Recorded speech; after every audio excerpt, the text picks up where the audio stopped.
Assalamualaikum warahmatullahi wabarakatuh. Nama saya Juliana Evilda. Di sini saya akan mempresentasikan proposal saya yang berjudul Pengaruh Capital Adequacy Ratio (CAR), Non-Performing Financing dan Biaya Operasional Pendapatan Operasional terhadap Profitabilitas Bank Syariah Indonesia.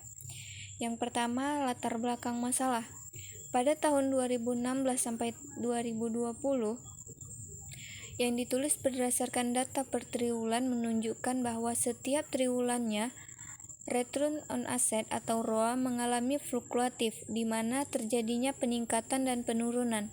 Pada tahun 2016 mengalami penurunan dari 1,86% hingga 1,40%. Pada tahun 2017 kembali mengalami penurunan 1,12% menjadi 0,63% yang disebabkan oleh adanya masalah dana pihak ketiga, biaya operasional yang belum efisien, tingkat suku bunga yang ditetapkan Bank Indonesia. Pada tahun 2018 mengalami peningkatan 1,23 hingga 1,28%. Pada tahun 2019 juga mengalami peningkatan yang tinggi dari 1,46% mencapai 1,73%. Dan pada tahun 2020 mengalami penurunan 1,86% menjadi 1,40%. Hal ini disebabkan oleh wabah COVID. ROA tertinggi yaitu pada tahun 2019 dengan jumlah total 6,46 dalam setahun. Pada tahun 2016 sampai 2020, rata-rata ROA mengalami fluktuatif yang tidak stabil. Namun, nilai CAR mengalami peningkatan setiap tahunnya. CAR yang tinggi akan membuat bank mampu membiayai atau menanggung risiko dari setiap aktivitas yang dijalankan oleh bank, sehingga akan memberikan kontribusi yang besar bagi profitabilitas. Melihat nilai CAR pada data Bank Umum Syariah mendapatkan nilai sangat sehat sesuai ketentuan Bank Indonesia yang mencapai 21,64% pada tahun 2020. Namun, ketika nilai CAR meningkat pada tahun 2017, ROA mengalami penurunan. Begitu pula pada tahun berikutnya, nilai ROA mengalami fluktuatif. Hal ini tidak sesuai dengan teori yang mengatakan bahwa jika nilai CAR mengalami kenaikan, maka ROA juga mengalami kenaikan. NPF mengalami lonjakan pada tahun 2017 yang hampir mendekati 5% dan cenderung membaik hingga pada tahun 2020 dan termasuk nilai yang ideal. Secara teori yang menyatakan apabila NPF yang menunjukkan nilai rendah akan meningkatkan profit. Sebaliknya, apabila NPF tinggi, maka secara langsung akan menurunkan profit. Akibat peningkatan pembiayaan bermasalah, hal ini dikarenakan pembiayaan merupakan sumber utama pendapatan bank. Namun, kenyataannya, ketika NPF mengalami penurunan pada tahun 2019, ROA juga mengalami kenaikan di tahun yang sama, yaitu mencapai 1,72%. BOPO mengalami tingkatan paling besar yaitu pada tahun 2016 berkisar 96,22%. Hal ini mengakibatkan bahwa bank tidak dapat menekan biaya operasionalnya yang menyebabkan laba menjadi kecil. BOPO kembali mengalami penurunan dibandingkan tahun 2016 sampai 2018. Secara teori, semakin rendah tingkat rasio BOPO, maka semakin baik kinerja manajemen bank tersebut, karena mampu menggunakan sumber daya yang ada di perusahaan sehingga lebih efisien. Namun kenyataannya, pada tahun 2019, BOPO mengalami penurunan, sementara di tahun yang sama, ROA mengalami kenaikan 1,73%. Rumusan masalah yaitu yang pertama, bagaimana pengaruh Capital Adequacy Ratio atau CAR terhadap profitabilitas Bank Umum Syariah di Indonesia pada periode 2016 sampai 2020. Yang kedua, bagaimana pengaruh Non-Performing Financing atau NPF terhadap profitabilitas Bank Umum Syariah di Indonesia pada periode 2016 sampai 2020.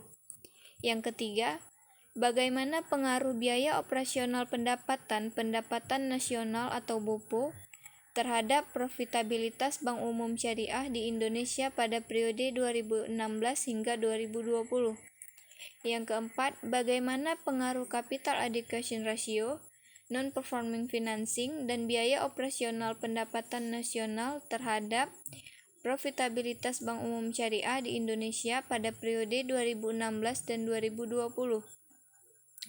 Adapun tujuan penelitian ini adalah untuk menguji dan menganalisis pengaruh capital adequacy ratio terhadap profitabilitas Bank Umum Syariah. Yang kedua, untuk menguji dan menganalisis pengaruh non-performing financing terhadap profitabilitas Bank Umum Syariah. Yang ketiga, untuk menguji dan menganalisis pengaruh biaya operasional pendapatan operasional terhadap profitabilitas Bank Umum Syariah. Yang keempat, untuk menguji dan menganalisis capital adequacy ratio, non-performing financing, dan biaya operasional pendapatan nasional secara simultan terhadap profitabilitas Bank Umum Syariah di Indonesia pada tahun 2016 sampai 2020. Yang kedua, landasan teori. Bank syariah adalah bank yang menjalankan kegiatan berdasarkan prinsip syariah dan sesuai dengan tuntunan Al-Quran dan hadis. Rasio keuangan adalah indeks yang membedakan antara dua angka akuntansi dengan membagi angka satu lainnya. Profitabilitas merupakan indikator yang digunakan untuk mengukur kinerja suatu bank. Return on Asset atau ROA adalah rasio yang menunjukkan perbandingan antara laba dengan total aset. ROA digunakan untuk mengukur kemampuan bank dalam memperoleh laba secara keseluruhan. Capital Adequacy Ratio atau CAR merupakan rasio kecukupan modal yang menunjukkan kemampuan bank dalam mempertahankan modal dan mengontrol risiko yang mungkin akan timbul dan sejauh mana modal perusahaan dapat menutupi aktiva yang mengandung kerugian. Biaya operasional pendapatan nasional adalah rasio yang digunakan untuk mengukur kemampuan dan tingkat efisien manajemen bank dalam melakukan kegiatan operasionalnya. Adapun penelitian terdahulu, terdapat penelitian yang dilakukan oleh Syamsur Rizal yang berjudul Pengaruh CAR, NPF, dan BOPO terhadap ROA pada Bank Umum Syariah. Kerangka teoris, Capital Adequacy Ratio atau CAR X1 berpengaruh parsial terhadap ROA. Yang kedua, Non-Performing Financing atau NPF X2 berpengaruh secara parsial terhadap ROA. Yang ketiga, BOPO atau X3 berpengaruh secara parsial terhadap ROA.